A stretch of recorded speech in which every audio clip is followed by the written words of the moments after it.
la difficulté qu'on peut rencontrer pendant un certain temps, c'est que c'est là, mais que nous, on n'est pas en contact avec ça, on ne sait pas où c'est. Le mental fait bien son travail pour nous distraire. Et quand on trouve l'être ou la source, on a le sentiment de se trouver. On ne trouve pas quelque chose d'autre, rien d'extérieur à soi, mais c'est juste une version de soi différente de celle qui est connue. On se trouve. Et parfois, le terme qu'on utilise, et que j'aime bien en fait, c'est rentrer à la maison. C'est souvent le premier sentiment que ça procure.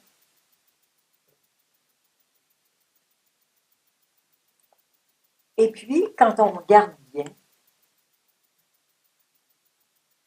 on se rend compte que ben, la maison, c'est soi. On était juste expulsé, éjecté. On était en exil dans notre ego.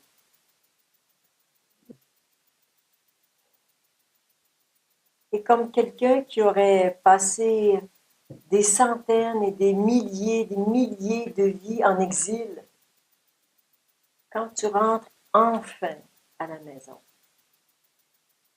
ça fait ouf. Et comme la maison du Père, elle est que amour.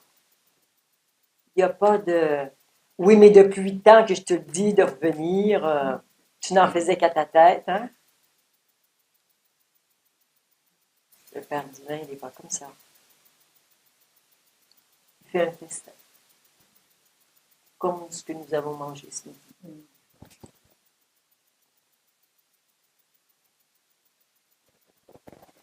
L'invitation, je dirais la première invitation pour cette méditation, c'est de vous laisser guider de l'intérieur jusqu'à la maison. À l'intérieur de nous, le chemin le plus court, il est connu. Et n'essayez surtout pas avec votre mental de faire quoi que ce soit.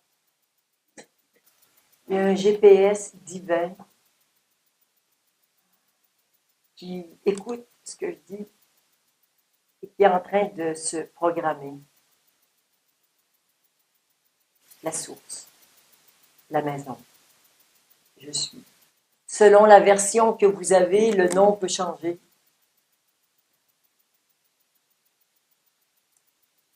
Go home. Ah oui, pour les anglophones, il faut quand même.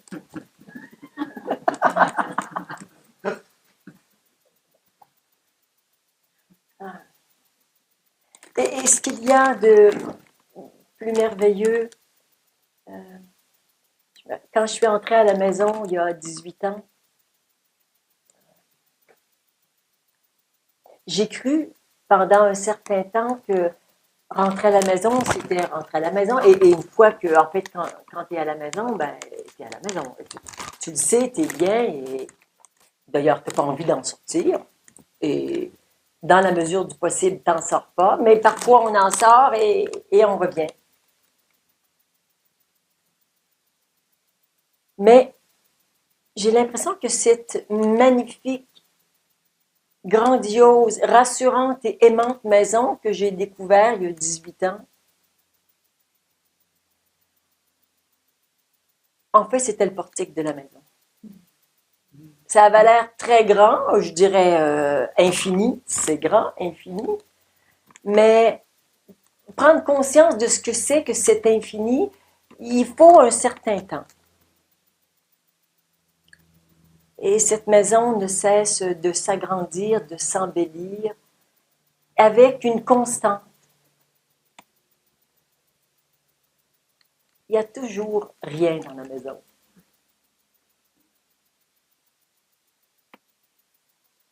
Pour les poussetages, c'est magnifique. Le ménage est vite fait. Ça me rappelle un stage qu'on a fait en Belgique il y a 2 ou 3 semaines où Philippe était présent. Et là, il n'a pas sauté, mais il a dit quelque chose d'intéressant. Tu voudrais bien nous le dire, Philippe? Après avoir fait sortir ce qui empêche de rentrer à la maison, je me suis rassis et puis j'ai ouvert les yeux et je voyais deux espaces. Il y avait l'espace où nous étions, qui était notre maison, avec une certaine densité, où je voyais très bien la- les couleurs. Et alors, Claudette était dans un autre espace, beaucoup plus léger, et il y avait de la perspective, c'est-à-dire qu'elle était 10, 15 mètres plus loin, il y avait comme une profondeur, et aussi de la légèreté. On n'avait pas la même densité que l'endroit où nous nous étions. C'est comme s'il y avait deux maisons, la nôtre et puis celle de Claudette. Mais on pouvait passer de l'un à l'autre, bien entendu, mais il y avait une différence, surtout au niveau de la densité. Oui, de vibrations. Ouais. Et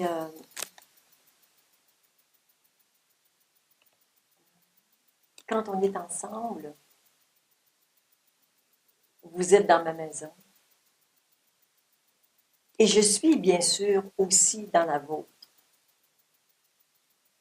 Mais je vais dans la vôtre à partir de la mienne. Je ne la quitte pas. Je ne peux pas la quitter.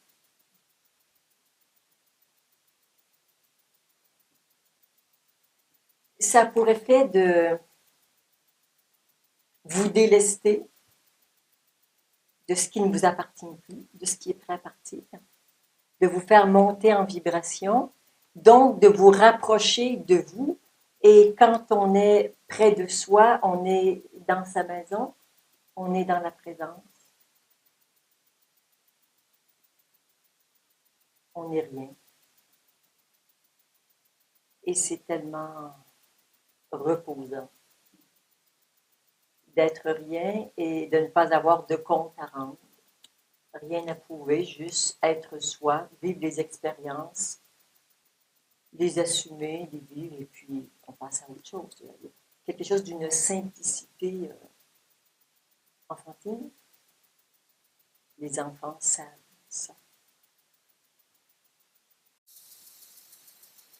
Et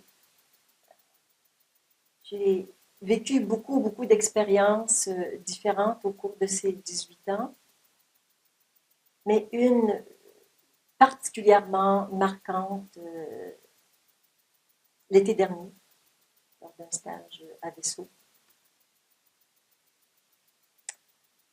où est descendue une coulée d'or liquide qui me sacrait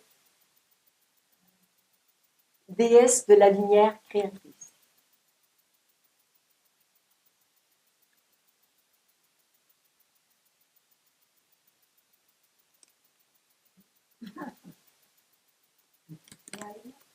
Why not, Peanut?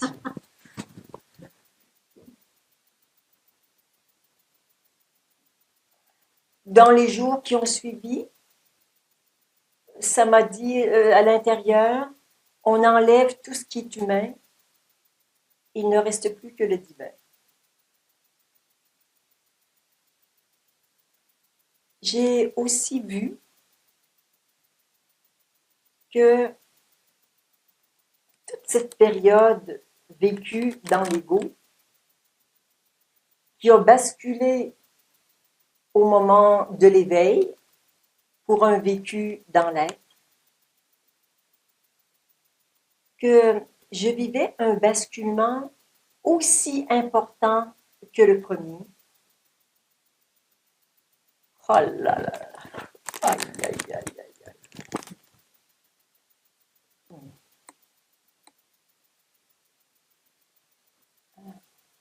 Pour passer de être à divin. J'avais vaguement cru que c'était à peu près pareil. Détrompez-vous. Ça n'a rien de pareil. Dans être, il y a toujours une sorte de contrepartie de ne pas être. Il y a quelque chose d'encore plus, d'un petit peu plus fermé. Et comme si je voyais quelque chose d'arrondi comme ça, mais dans lequel il pouvait y avoir, mais ne serait-ce qu'une minuscule petite ligne.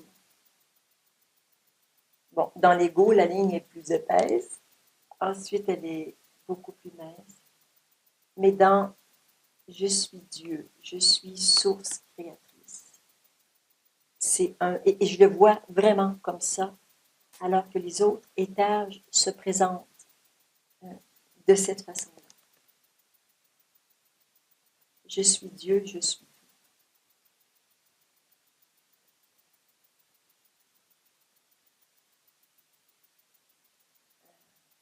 Ça a révolutionné ma vie. Je ne sais pas quel sera le prochain pas, parce qu'il y en aura forcément un. Il y a toujours des êtres comme Sanat Kumara et Jésus et d'autres qui accompagnent ce chemin.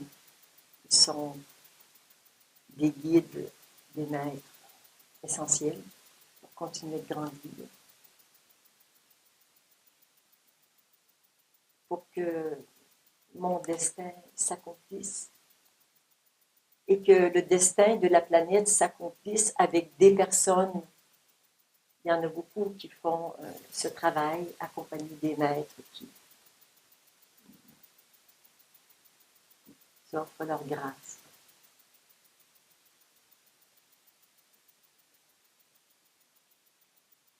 Il est magnifique ce chemin. Parfois exigeant, impitoyable.